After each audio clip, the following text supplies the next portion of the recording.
Hola, bienvenidos a nuestro curso virtual de física en el cual comenzaremos el tema de cálculo del vector resultante. Es decir, ahora vamos a ver cómo podemos operar estas cantidades vectoriales. Ya hemos aprendido a representarlas, a ver su clasificación. Ahora procedemos a ver las operaciones que puedo realizar con ellas. Y bien, y cuando pienso en operación, sí, viene a mi mente suma, resta, multiplicación y división. Los vectores cumplen con algunas de esas operaciones. Vamos a comenzar revisando la suma y me hacen una observación. Me dice que esta ocurre entre vectores que representen a la misma cantidad vectorial. ¿A qué se refiere? A ver, te pongo aquí dos ejemplos. Si hablamos de la suma, ¿no?, ¿cuál de las operaciones puede o es factible de realizarse? ¿No entiendes la pregunta? Por ejemplo, me dicen que la primera sí se puede, pero la segunda no se puede. Es decir, ¿por qué sí se puede realizar la operación suma y por qué aquí no se podría? Bien, puedo observar porque aquí ambas cantidades vectoriales representan a la fuerza, mientras que aquí una cantidad vectorial está representando a la velocidad y aquí a la aceleración. Entonces, a eso hace referencia.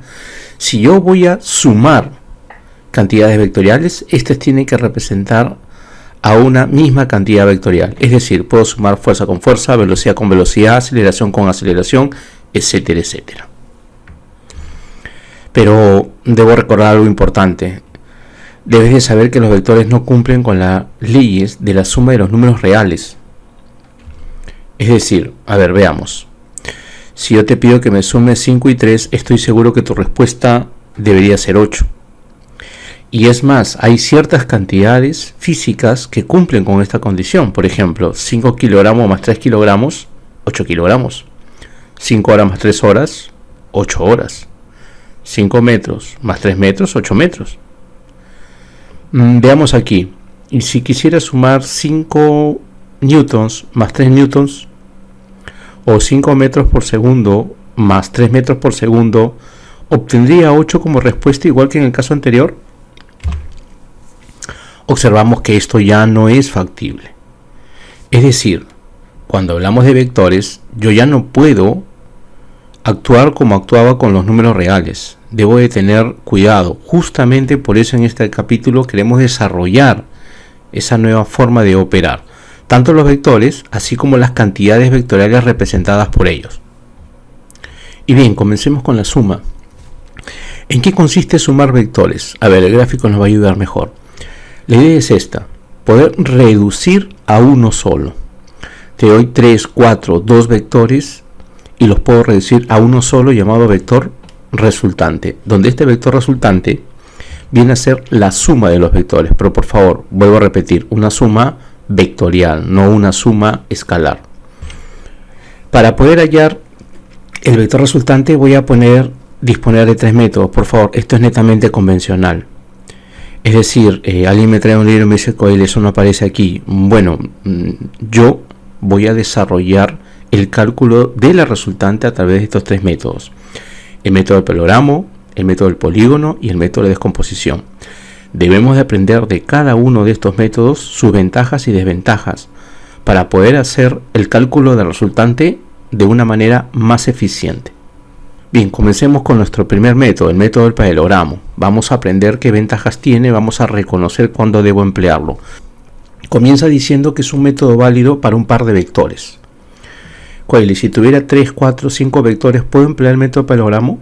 Sí, sí se puede, pero vas a tener que agarrar de 2 en 2, es decir, vas a tener que hacer más de una operación. Esto pareciera ser una desventaja. Bien, entonces a ver, tengo mis 2 vectores y vamos a comenzar a ver los pasos a seguir. Primero, debo hacer que sus orígenes coincidan en un mismo punto.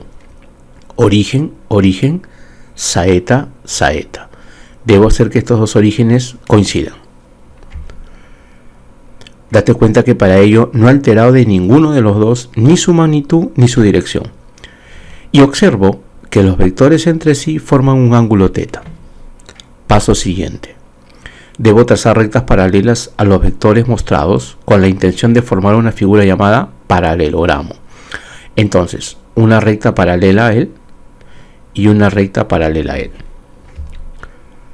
Y esto es lo que tenemos. Mira, esta figura de aquí se llama paralelogramo, de ahí viene el nombre. Es una figura geométrica con muchas propiedades que vamos a revisar porque es importante que domines esas propiedades. Y listo, ya estamos a puertas de que aparezca el vector resultante. Dice, por la diagonal del paralelogramo formado, trazar el vector resultante. Coira, pero acá hay dos diagonales. Elegiremos aquella diagonal donde los orígenes de los vectores han coincidido. Es decir, este es nuestro vector resultante. ¿Cuántos vectores tenía al principio? 2. ¿Cuántos vectores tengo ahora? Uno solo. He reemplazado estos dos por uno solo. Este vector resultante, ¿qué viene a ser entonces? La suma de los vectores. Veamos un ejemplo más. Me dan estos dos vectores y me piden dibujar el vector resultante. Recuerda, debo hacer que sus orígenes coincidan. Para ello, no debo alterar ni la magnitud ni la dirección. Listo, ya hice que coincidan en un punto en común. Ahora debo trazar rectas paralelas. ¿Verdad? No olvidemos de identificar el ángulo que forman los vectores una vez unidos. Trazo mis rectas paralelas a cada uno de ellos y acabo de formar una figura geométrica llamada paralelogramo. Este paralelogramo tiene dos diagonales. ¿Por dónde pasa el vector resultante? Por aquella diagonal que pasa por el ángulo que forman los vectores entre sí. Listo. Tenía dos vectores, ahora tengo uno solo, donde este vector resultante viene a ser la suma de estos dos. Repito, una suma de tipo vectorial. Antes de continuar con el cálculo del vector resultante, vamos a detenernos un momento para analizar al paralelogramo y sus propiedades geométricas. Sugiero estés prestando atención, aunque tú luego vas a poder averiguar y complementar lo que estoy mencionando. Por ejemplo, un paralelogramo se caracteriza por tener un par de lados paralelos y los lados respectivamente iguales. Voy a tomar un ángulo de referencia, puede ser este de aquí. Ese ángulo siempre es importante. ¿Y por qué? ¿Dónde radica la importancia de ubicarme con un ángulo? Mira, por ejemplo, aquí tengo un par de diagonales. Es importante para nuestro desarrollo del curso saber calcular esas diagonales, y la matemática me da herramientas para poder hacerlo. Mira, acá está. Fórmula para hallar la diagonal de color rojo, en este caso, fórmula para hallar la diagonal de color azul.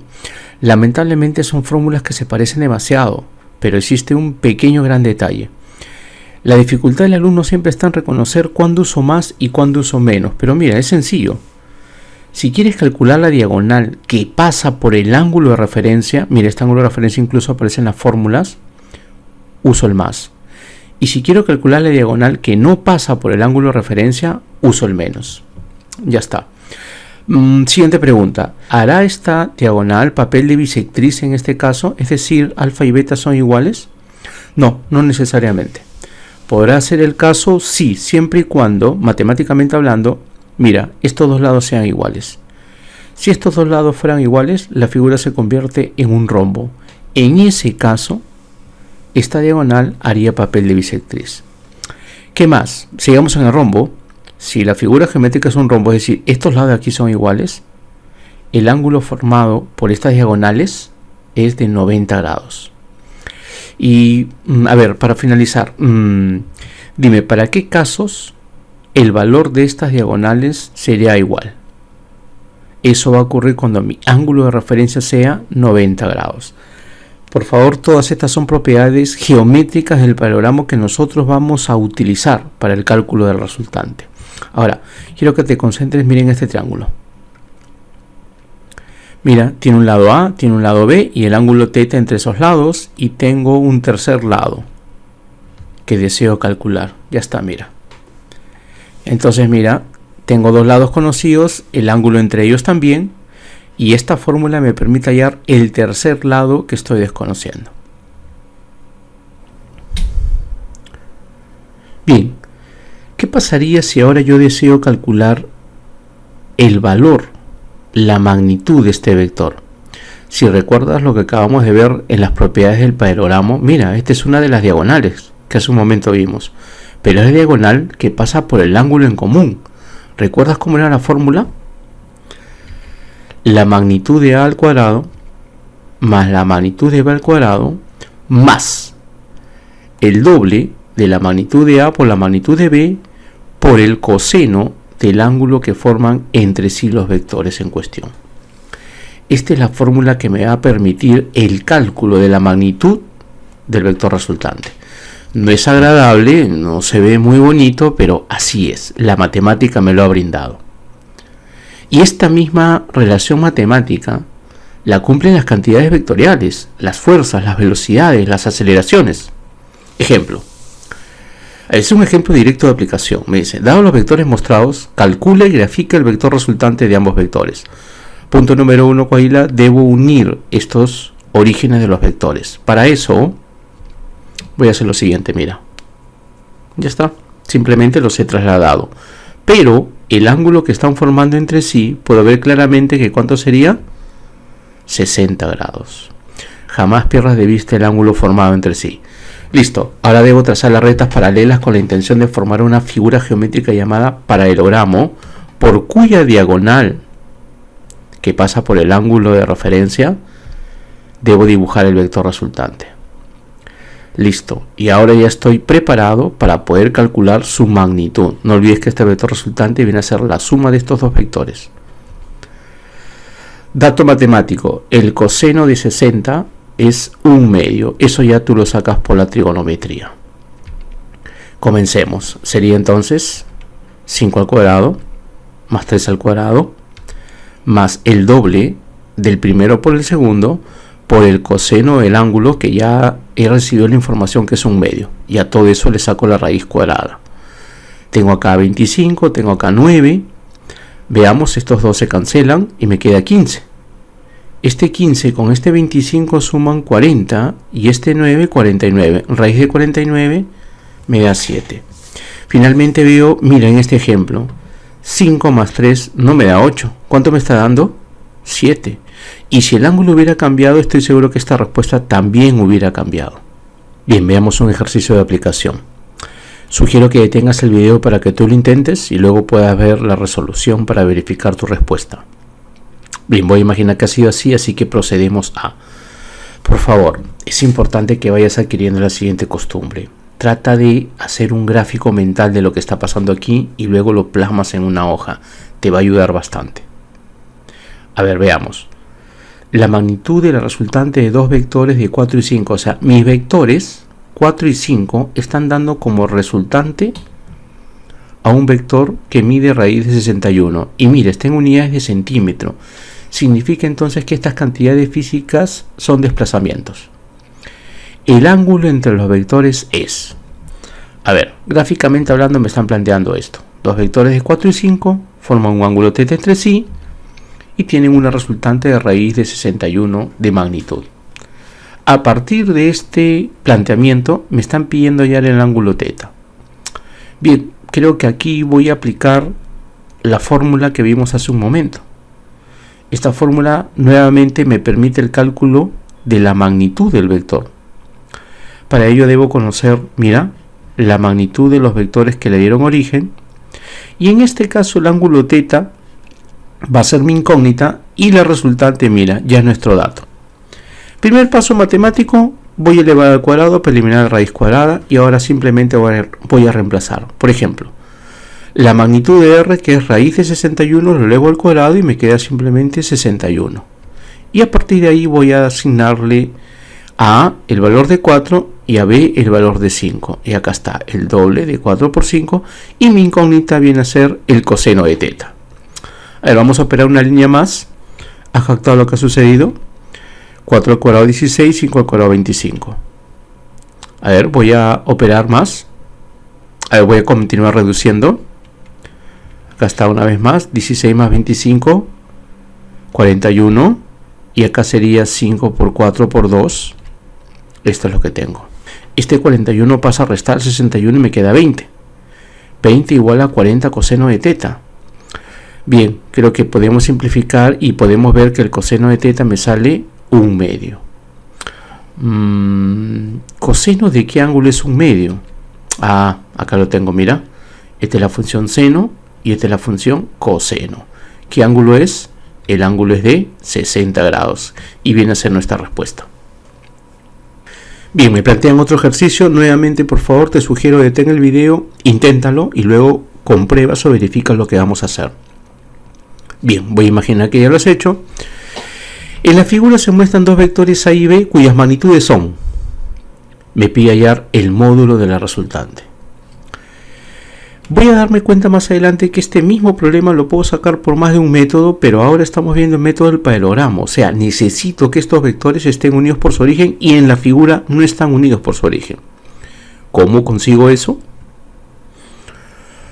Bueno, puedo trasladar el vector A o puedo trasladar el vector B de la siguiente manera. A través de su línea de acción, simplemente lo que hago es desplazarlo. Y ya acabo de hacer coincidir sus orígenes. Y como recuerdas, no es 60 grados el ángulo que me interesa, sino el ángulo entre ellos, que sería ¿cuánto? 120. ¿Y por qué 120? Porque no olvides que todo esto debe ser 180 grados. Listo, entonces mira, tengo que la magnitud de A es 8, la magnitud de B es 3 y el ángulo entre ellos es de 120 grados. Trazo las paralelas y por la diagonal del vector en común pasa nuestro vector resultante. Estos vectores de aquí, recuerda, desaparecen porque han sido reemplazados. Listo, creo que aquí lo único que me queda es aplicar nuestra fórmula, que me permite hallar la magnitud del vector resultante. Voy a asignarle a uno de los valores, a B el otro de los valores, y el coseno de teta, es decir, el coseno de 120 grados, debemos conocerlo. Es menos un medio. Acá está, mira. 3 al cuadrado, 8 al cuadrado, el doble del primero por el segundo, sus magnitudes por el coseno del ángulo. Bien, operando, 9, 64, este menos lo he pasado aquí, este 1 medio con este 2 se cancelan y me queda 24. Si yo resto estos dos, me queda 40. Y si a 40 le sumo 9, raíz de 49, y eso me da como respuesta 7.